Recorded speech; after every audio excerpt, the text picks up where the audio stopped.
हाँ, तो विद्यार्थियों, पिछले लेक्चर में अपन ने डिस्कस किया था कि सूत्रधारी कंपनी द्वारा जब सहायक कंपनी से निर्गमित किए हुए अधिलाभ अंश प्राप्त किए जाते हैं तो उसके संबंध में लेखांकन सूत्रधारी कंपनी और सहायक कंपनी के यहाँ किस तरह से होता है और जो विभिन्न गणनाएं हैं उन पर इसका क्या प्रभाव होता है। आज अपन सूत्रधारी कंपनी द्वारा सहायक कंपनी की स्थायी संपत्तियां जब पुनर्मूल्यांकित की जाए तो उसका प्रभाव समेकित चिट्ठा बनाते समय किस प्रकार दिया जाता है उसके बारे में जानकारी प्राप्त करेंगे।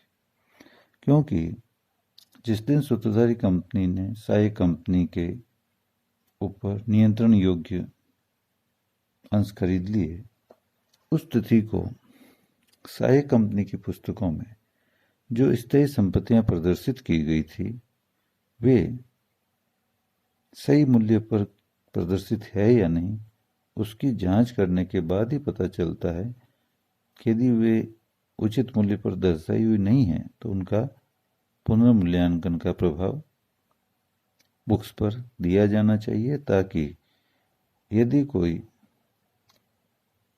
अननेसेसरी हाश ज़्यादा लगाकर उसका मूल्य कम किया गया है तो उसको उचित मूल्य पर दिखाया जा सके, और यदि कोई संपत्तियां ज़्यादा हासिल करके और कम मूल्य पर दिखाई गई हैं तो भी उन्हें सही तरीके से अपने सही मूल्य पर दर्शाया जा सके। तो हाश ज़्यादा लगाया हुआ हो तो मूल्य कम आएगा, तो मूल्य कम आया हुआ है इसलिए रिवैल्यूएशन करेंगे तो रिवैल्यूएशन का प्रॉफिट आएगा, और यदि हाश कम लगाया हुआ है और मूल्य अभी ज़्यादा है और यदि मूल्य पुनर्मूल्यांकन के फलस्वरूप मूल्य घट जाता है तो रिवैल्यूएशन का लॉस हो जाएगा। तो पुनर्मूल्यांकन के फलस्वरूप चाहे उसका लाभ हो या हानि, दोनों ही परिस्थितियों में ये सूत्रधारी कंपनी की दृष्टि से अंश खरीदने के पूर्व की अवधि का लाभ हानि है, इसलिए प्री एक्विजिशन प्रॉफिट्स के अंतर्गत एलोकेशन टेबल में इसका बंटवारा होगा। और इसके साथ साथ इसका दूसरा इफेक्ट ये होगा कि उसके कारण मूल्यह्रास चालू साल में सूत्रधारी कंपनी द्वारा कम या अधिक लगाया गया तो उसका भी समायोजन करना पड़ेगा। अब अपन इसको विस्तार से समझते हैं कि revaluation of fix assets of subsidiary company by the holding company. क्या होता है कि रीवैल्यूएशन का संबंध केवल सूत्रधारी कंपनी की दृष्टि से ही माना जाता है।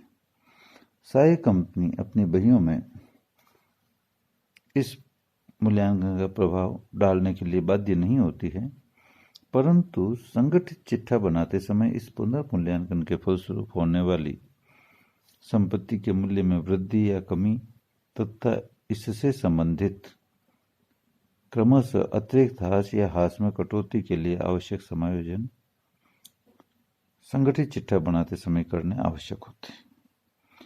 प्रायः सूत्रधारी कंपनी द्वारा सहायक कंपनी में नियंत्रण योग्य हित की स्थापना की तिथि को सहायक कंपनी की स्थायी संपत्तियों का पुनर्मूल्यांकन किया जाता है, जिसके फलस्वरूप किसी संपत्ति के मूल्य में वृद्धि या कमी हो सकती है।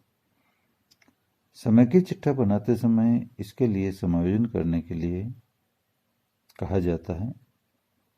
एक अपन उदाहरण लेते हैं, जैसे होल्डिंग कंपनी ने सब्सिडरी कंपनी में नियंत्रण योग्य हित 1 जुलाई 18 को स्थापित किया और 31 मार्च 19 को एस लिमिटेड के चिट्ठे में, मतलब सब्सिडरी कंपनी के चिट्ठे में संयंत्र तथा भवन क्रमशः 80,000 और 2,70,000 पर दिखाए हुए थे, जिन पर क्रमशः 20% और 10% हाश अपलिखित करने के पश्चात ये मूल्य प्रदर्शित किए गए थे।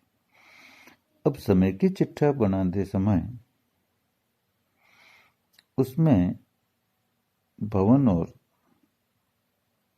संयंत्र जो कि सहायक कंपनी की बइयों में दिखाया हुआ है, तो उसे होल्डिंग कंपनी की दृष्टि से समय के चिट्ठे में सम्मिलित करने के लिए होल्डिंग कंपनी के संचालकों ने 1 जुलाई 18 को इसका पुनर्मूल्यांकन संयंत्र का तो किया 1,20,000 और भवन का किया 2,62,500। ये करने का इन्होंने निर्णय लिया।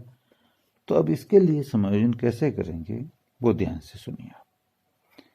वापस बोल रहा हूं मैं कि 31 मार्च 19 को संयंत्र का मूल्य 20% हास घटाने के बाद 80,000 रुपये दिखाया हुआ है और भवन का मूल्य 10% हास घटाने के बाद 2,70,000 रुपये दिखाया हुआ है। तो सबसे पहले अपन एक वर्किंग नोट बनाएंगे जिसमें लिखेंगे कि भाई समेकन या समय की चिट्ठा बनाते समय संपत्तियों के पुनर्मूल्यांकन के फलस्वरूप पुनर्मूल्यांकन से होने वाले लाभ या हानि की गणना तथा इसके फलस्वरूप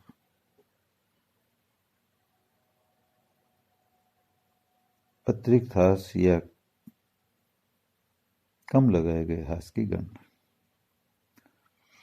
तो उसमें सबसे पहले लिखेंगे 18-19 का हास अपलिखित करने के बाद 31/3/19 का सब्सिडरी या सहायक कंपनी के चिट्ठे में दर्शाए गए मूल्य 2 कॉलम बन जाएंगे। संयंत्र का 80,000, भवन का 2,70,000।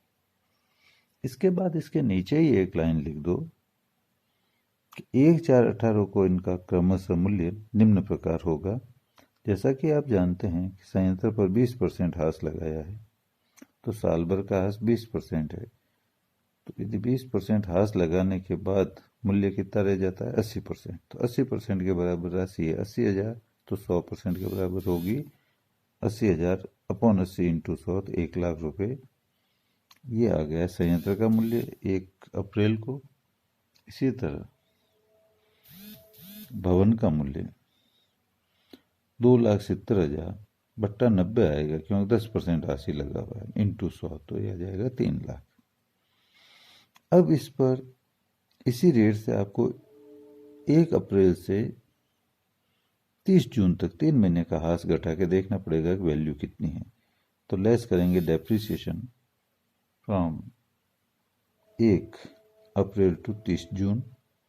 ये आ जाएगा 1,00,000 पर तो 10% नहीं 20% 3 महीने का, तो 1,00,000 इंटू 20/100 इंटू 3/12 तो 5,000। और भवन पर आ जाएगा 3,00,000 इंटू 10/100 इंटू 3/12 तो 7,500।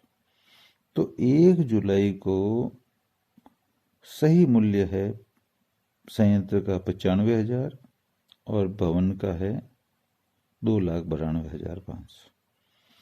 और आपका उदाहरण कह रहा है कि संयंत्र का मूल्यांकन 1,20,000 हुआ है और भवन का 2,62,500। अब पुनर्मूल्यांकन का लाभ हानि ज्ञात करेंगे। तो अब नीचे लिखिए संयंत्र पर पुनर्मूल्यांकन का लाभ बराबर 1,20,000 माइनस 95,000 बराबर आ गया 25,000। क्यों पुनर्मूल्यांकन 1,20,000 पे किया और बुक वैल्यू है 95,000, तो 25,000 आया रिवैल्यूएशन का प्रॉफिट। इसी के नीचे लिख लीजिए अब इस 25,000 पे आपको अतिरिक्त हास और लगाना पड़ेगा क्यों लाभ हुआ है तो हास कम लगा हुआ है। तो डेप्रिसिएशन अंडर चार्ज हो गया ऑन प्लांट बराबर 25,000 इंटू 20/100 इंटू 9/12। 25,000 इंटू 20/100 इंटू 9/12 बराबर हो गया 3,750। ये आपको करंट ईयर का जो लाभ होगा पोस्ट एक्विजिशन का उसमें से घटाना पड़ेगा। अब दूसरी लेते हैं अपन भवन की बात, तो उसमें लॉस आ रहा है, तो रिवैल्यूएशन लॉस ऑन बिल्डिंग बराबर मूल्यांकन तो हुआ है 2,62,500 और 2/500 था बुक वैल्यू, तो बुक वैल्यू माइनस रिवैल्यूटेड वैल्यू, तो 2/500 माइनस 2,62,500 30,000 कहा गया पुनर्मूल्यांकन की हानि या लॉस।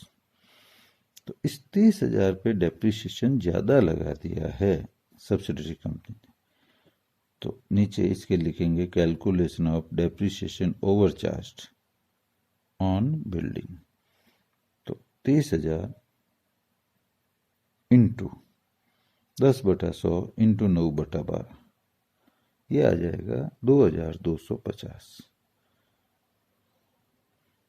तो अब देखिए कि करंट ईयर का जो प्रॉफिट होगा पोस्ट एक्विजिशन का, उसमें से 3,750 तो घटेंगे और 2,250 जुड़ने के बाद पोस्ट एक्विजिशन का करेक्ट प्रॉफिट आएगा, जिसे हम एलोकेशन टेबल में पोस्ट एक्विजिशन में बांटेंगे। फ्री का तो जो आया वो आ गया।